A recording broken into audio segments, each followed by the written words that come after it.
जी हाँ, एक बार आप सभी का फिर से विजय सर डिजिटल के ऑनलाइन प्लेटफ़ॉर्म पर स्वागत है। आज हम लोग जिस चैप्टर की बात करेंगे उसका नाम है रस, काव्य की आत्मा, ठीक है? रस का अर्थ क्या होता है? आनंद की अनुभूति, ठीक है? उसके बाद अगर हम लोग रस की संख्या की बात करें तो इसकी जो मूल संख्या होती है वो होती है 9, ठीक है? जिसको अभिनव गुप्त ने भी कहा है। उसके बाद अगर कुल रस की बात करेंगे तो 11 होती है, लेकिन भरत मुनि के अनुसार रसों की संख्या 8 होती है। भरत मुनि ने शांत रस को रस नहीं माना है, ठीक है। उसके बाद अगर हम लोग रस के अवयव की बात करेंगे तो रस के 4 अवयव हैं। एक है अस्थाई भाव, विभाव और अनुभाव और संचारी भाव, ठीक है। ये हमको याद रखी चीज़ है। उसके बाद अगर हम लोग अस्थाई भाव की बात करें, वे भाव जो जन्म से मृत्यु तक हृदय में सुप्त अवस्था में रहते हैं उसे हम लोग अस्थाई भाव कहते हैं।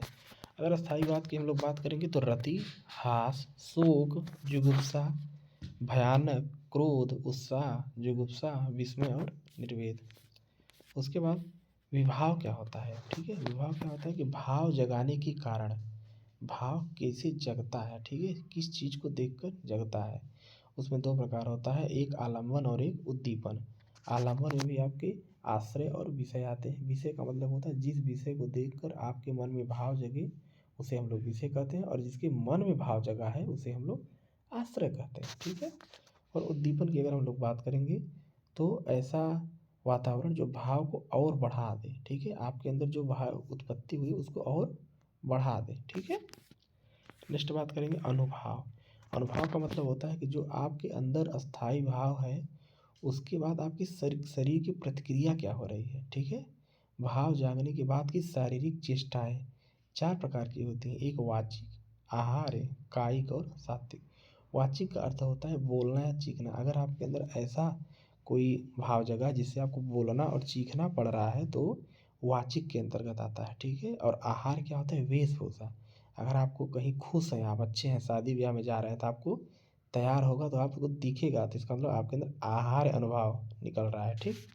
उसके बाद कायिक की अगर हम लोग बात करेंगे तो जानबूझकर की गई हरकत भागना। जैसे कि पुलिस को देखकर आप के अंदर डर की भावना जग जाएगी। जैसे ही पुलिस को देखिएगा आपके अंदर डर का एक माहौल बन जाएगा। तो पुलिस को देखकर चोर भागने लगा, आपको कोई कहेगा नहीं कि आप भागिए, आप ऑटोमेटिक भागने लगेंगे, तो हो जाएगा आपका कायिक। और सात्विक क्या होता है? अनैच्छिक क्रियाएं, कि जैसे कि आंसू हो गया, पसीना हो गया, कपकपी हो गया, ठीक है। क्योंकि जब आप दुखी होते हैं तो ऑटोमेटिक रोने लगते हैं, आंसू आपके निकल आते हैं, कोई कहता नहीं है कि रोइए, ठीक है। तो ये होता है आपका अनुभाव। उसके बाद संचारी भाव की अगर हम बात करेंगे तो संचारी भाव क्या होता है कि पानी के बुलबुले की तरह उठते हैं और उसी तरह बंद हो जाते हैं, ठीक है। मतलब कि अल्पकाल तक जो संचरण होता है उसे हम लोग संचारी भाव कहते हैं। और संचारी भाव की संख्या होती है 33, 33। नेक्स्ट हम लोग बात करेंगे श्रृंगार रस की। श्रृंगार रस रसों का राजा होता है। इसका जो अस्थाई भाव होता है रति या प्रेम होता है। और श्रृंगार रस 2 भागों में बटा हुआ है, 2 प्रकार के होते हैं, संयोग और वियोग। संयोग में क्या होता है? प्रेम, मिलन या बातचीत होता है। और वियोग में क्या होता है? बिछड़ना या याद आना होता है, ठीक है। अर्थात अलगाव की स्थिति को वियोग दर्शाता है और मिलन की स्थिति को संयोग, ठीक है। नेक्स्ट हम लोग बात करेंगे हास्य और अद्भुत। हास्य का मतलब होता है कि इसका जो अस्थाई भाव होता है हास होता है, ठीक है। और अद्भुत का जो अस्थाई भाव होता है विस्मत होता है, ठीक, इसमें। उसके बाद वीर और रौद्र की बात करेंगे तो वीर ऊर्जा और रौद्र आवेश। वीर मतलब होता है उत्साह, कि आपको अंदर उत्साह आ रहा है, ठीक है। और रौद्र का मतलब होता है कि आपके अंदर क्रोध आ गया है, ठीक। नेक्स्ट हम लोग बात करेंगे करुण, भयानक और विभत्स की, ठीक। तो करुण का जो स्थायी भाव होता है शोक होता है, ठीक है। प्रिय का हमेशा के लिए बिछड़ जाना एक शोक का भाव प्रकट करता है। और भयानक का मतलब होता है अस्थाई भाव भय, एक और अजगर ही लखी। आप किसी ऐसी वस्तु को देखते हैं जिसे डर लगता है तो आपको भयानक के भाव की उत्पत्ति होती है। विभत्स का जो अस्थाई भाव होता है जुगुप्सा, ठीक। नेक्स्ट बात करेंगे शांत, वात्सल्य और भक्ति की, ठीक है। तो वात्सल्य का मतलब होता है कि बच्चे के प्रति प्रेम, और शांत का मतलब होता है निर्वेद, ठीक है। और भक्ति का मतलब होता है किसी के प्रति आपकी भक्ति। उसके बाद अगर हम लोग परीक्षा उपयोगी सार की बात करेंगे तो श्रृंगार रस का जो अस्थाई भाव होता है वो रति होता है। हास्य रस का अस्थाई भाव हास होता है। और करुण रस का अस्थाई भाव शोक होता है। रौद्र रस का अस्थाई भाव क्रोध होता है। और वीर रस का जो अस्थाई भाव होता है उत्साह, और भयानक का नहीं, निर्वेद नहीं होगा। भयानक रस का स्थायी भाव भय होता है, और विभत्स का जो स्थायी भाव होता है जुगुप्सा होता है, और भक्ति का भगवद्रति होता है। जो निर्वेद होता है ये आपका शांत रस का स्थायी भाव, ये थोड़ा प्रिंटिंग मिस्टेक हो गया है। और वात्सल्यता जो होता है वात्सल्य रस का स्थायी भाव होता है। ठीक है, आप लोग इसको करेक्शन कर लीजिएगा। अब हम लोग बात करेंगे क्वेश्चन का। तो रस का जो शाब्दिक अर्थ है सत्व, आनंद, स्वरूप और रसधार। तो हमने पढ़ा एक रस का जो शाब्दिक अर्थ होता है आनंद होता है। ठीक है, तो राइट आंसर बी हो जाएगा। नेक्स्ट बात करेंगे, काव्य शास्त्र के अनुसार रसों की मूल संख्या कितनी मानी गई है? 7, 8, 9 और 11। ठीक है, रसों का जो मूल संख्या है उसे हम लोग 9 कहेंगे। ठीक है, और रसों की कुल संख्या को हम लोग 11 कहेंगे, और भरत मुनि के अनुसार रसों की संख्या कितनी कहेंगे? 8 कहेंगे। ठीक है, इसका जो राइट आंसर हो जाएगा ऑप्शन नंबर सी हो जाएगा, 9। नेक्स्ट बात करेंगे, रसराज किस रस को कहा जाता है? वीर रस, शांत रस, श्रृंगार रस और करुण रस। ठीक है, रसराज किस रस को कहा जाता है? इसका जो राइट आंसर हो जाएगा ऑप्शन नंबर सी, फिर श्रृंगार रस। ठीक, नेक्स्ट हम लोग बात करेंगे, भरत मुनि के रस सूत्र में निम्नलिखित में से किसका उल्लेख नहीं है? विभाव, अनुभाव, व्यभिचार और संचारी भाव। ठीक है, तो भरत मुनि के रस सूत्र में जिस भाव का जिक्र नहीं है उसका नाम है अस्थाई भाव। तो ऑप्शन नंबर डी इसका राइट आंसर हो जाएगा। नेक्स्ट बात करेंगे, विभत्स रस का अस्थाई भाव क्या है? क्रोध, भय, जुगुप्सा और विस्मय।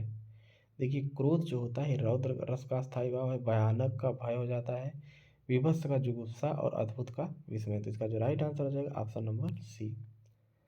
शांत रस का स्थायी भाव क्या है? वैराग्य, क्षमा, दया और निर्वेद। ठीक है, शांत रस का स्थायी भाव क्या है? वैराग्य, क्षमा, दया और निर्वेद।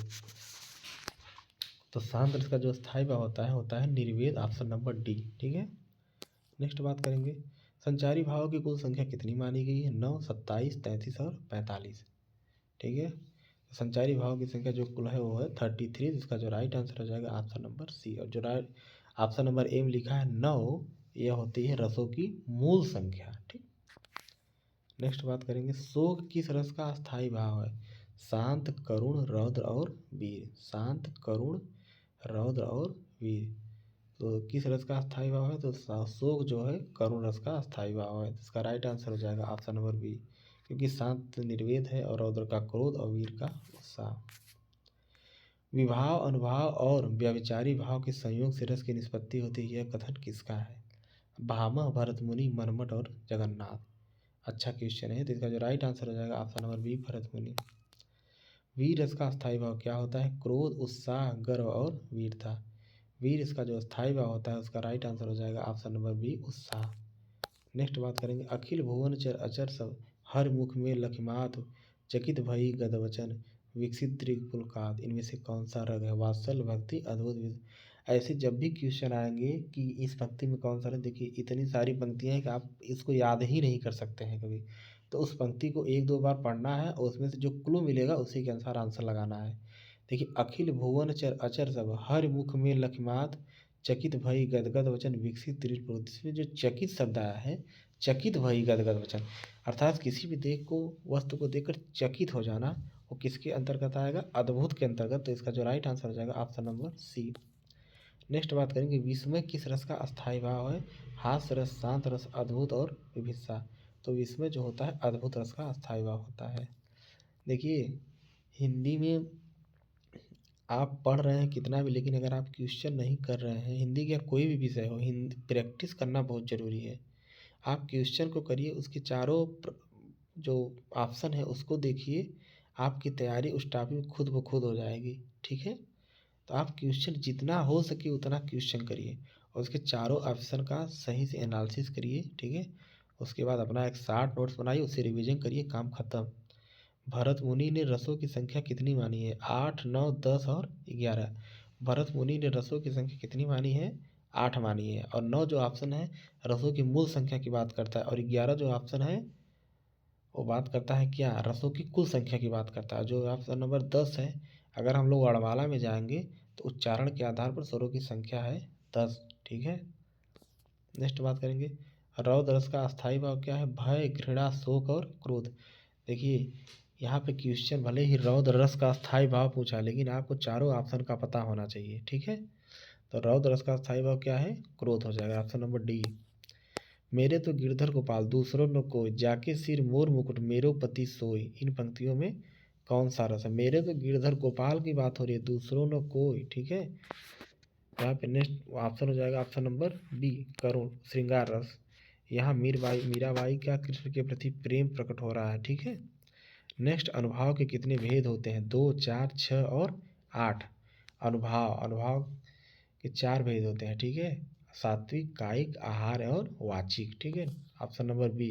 और जो 2 ऑप्शन है ये आलंबन के भेद होते हैं, एक आश्रय होता है और एक विषय होता है। और 8 जो ऑप्शन है ये होता है क्या आपके, कि भरत मुनि के अनुसार रसों की संख्या होती है। और ऑप्शन नंबर जो सी है 6, ये सर्वनाम के प्रकार है, सर्वनाम के प्रकारों की संख्या 6 होती है, ठीक है।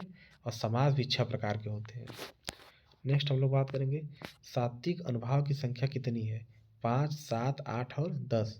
तो जो सात्विक अनुभाव की संख्या है वो है 8 है, ठीक है। ये क्वेश्चन थोड़ा सा हट के है लेकिन हमने ले लिया है क्योंकि क्वेश्चन कहीं से भी आ जा रहा है, ठीक है। तो जो इसका राइट आंसर हो जाएगा ऑप्शन नंबर सी हो जाएगा, ठीक। नेक्स्ट हम लोग बात करेंगे मृग मीन मनुज जनमन अति आनंदित हो, इसमें कौन सा? जैसे ये लाइन आपने सुना है कि नहीं सुना उससे मैटर नहीं करता है। मृग मीन मनुज जनमन अति आनंदित, आनंदित आ रहा है तो आनंदित को पकड़ के इसको हास्य रस के आंसर के साथ चले जाइए, ठीक है। आपका जो सही होने का परसेंटेज है 99% रहेगा अगर आप किसी एक शब्द को पकड़ कर आंसर तक जाते हैं। अगर आपको वर्ड नहीं मिल रहा है तो आप उस लाइन को बार बार पढ़िए, आपको ज़रूर मिल जाएगा वर्ड, ठीक है। तो आनंदित से हम लोग हास्य की बात करेंगे, हास्य रस, ठीक है। नेक्स्ट, काव्य की आत्मा किसे माना जाता है? अलंकार, रस, छंद और शब्द शक्ति। जो काव्य की आत्मा है उसे हम लोग रस कहते हैं, ठीक है। तो ऑप्शन नंबर बी सही हो जाएगा। इसका जो एक ऑप्शन है शब्द शक्ति, शब्द शक्ति क्या होती है? शब्द शक्ति हमको याद करना है, शब्द शक्ति के 3 भेद होते हैं, अभिधा, लक्षणा और व्यंजना होते हैं, ठीक है। नेक्स्ट बात करेंगे वत्सल रस को 10वें रस के रूप में किसने स्थापित किया? भरत मुनि, आचार्य विश्वनाथ, मनमट और सूरदास ने। तो जो वत्सल रस को 10वां रस के रूप में लाए हैं तो यहाँ पर आंसर सूरदास नहीं होगा, आचार्य विश्वनाथ होगा। इसका जो राइट आंसर हो जाएगा ऑप्शन नंबर बी हो जाएगा, ठीक है। नेक्स्ट बात करेंगे उद्दीपन किसे कहते हैं? भाव को शांत करने वाला, भाव को जगाने वाला, भाव को तीव्र करने वाला, संचारी भाव, ठीक है। तो उद्दीपन उसे हम कहते हैं जो कि हमारे भाव को तीव्र कर दे या फिर उकसा दे या फिर और बढ़ा दे, ठीक है। Option number C. प्रिय वह मेरा प्राण प्यारा कहाँ है, दुख जलद निमग्न का सहारा कहाँ है। इन पंक्तियों में कौन सा रस है? करुण, शांत, श्रृंगार और वात्सल्य। प्रिय वह मेरा प्राण प्यारा कहाँ है, बिलख रही है, ठीक है।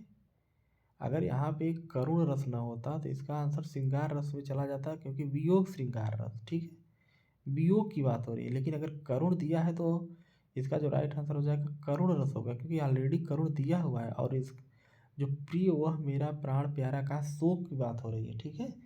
इसलिए जो राइट आंसर हो जाएगा ऑप्शन नंबर ए। श्रृंगार रस के कितने भेद होते हैं? 2, 3, 4 और 5।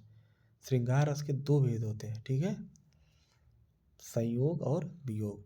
और जो ऑप्शन सी है 4, ये रस के 4 अवयव भी हैं और अनुभाव के भेद भी 4 होते हैं, ठीक है। और जो 5 ऑप्शन है संज्ञा के प्रकार है, ठीक है। असूया क्या है? एक स्थायी भाव, एक अलंकार, एक संचारी भाव और एक काव्य गुण, ठीक है। असूया, इसका जो राइट आंसर हो जाएगा एक संचारी भाव। संचारी भाव की संख्या कितनी है? कुल 33। आज का लास्ट क्वेश्चन है निम्नलिखित में से कौन सा रस भक्ति रस का स्थायी भाव है? रति, ईश विषयक रति, निर्वेद और वात्सल्यता। अगर आपको इस क्वेश्चन का आंसर नहीं भी पता है, अगर आपके 3 ऑप्शन पता है तो चौथा आप लगा सकते हैं। जैसे कि रति आपका श्रृंगार रस का हो जाएगा, निर्वेद आपका शांत रस का स्थायी भाव हो जाएगा और वात्सल्यता वात्सल्य रस का स्थायी भाव हो जाएगा। तो ऑप्शन एक ही बचता है आपके पास, ईश विषयक रति, ठीक है। इस प्रकार से हमने रस के विषय में थ्योरी भी पढ़ी और 25 क्वेश्चन भी पढ़े। एक तरह से आपका टॉपिक ये कंप्लीट हो जाता है। अगर आपने किसी भी चीज़ का थ्योरी पढ़ लिया और क्वेश्चन पढ़ लिया और एक अपना शार्ट नोट्स बना लिया 1 से 2 पेज में, तो आपका वो जो टॉपिक है एकदम क्लियर हो गया। आप कभी भी उसको पढ़ सकते हैं 5 मिनट में, ठीक है। ठीक है, आप लोग चैनल को सब्सक्राइब और लाइक करिए, ठीक है। मिलते हैं नेक्स्ट वीडियो में, धन्यवाद।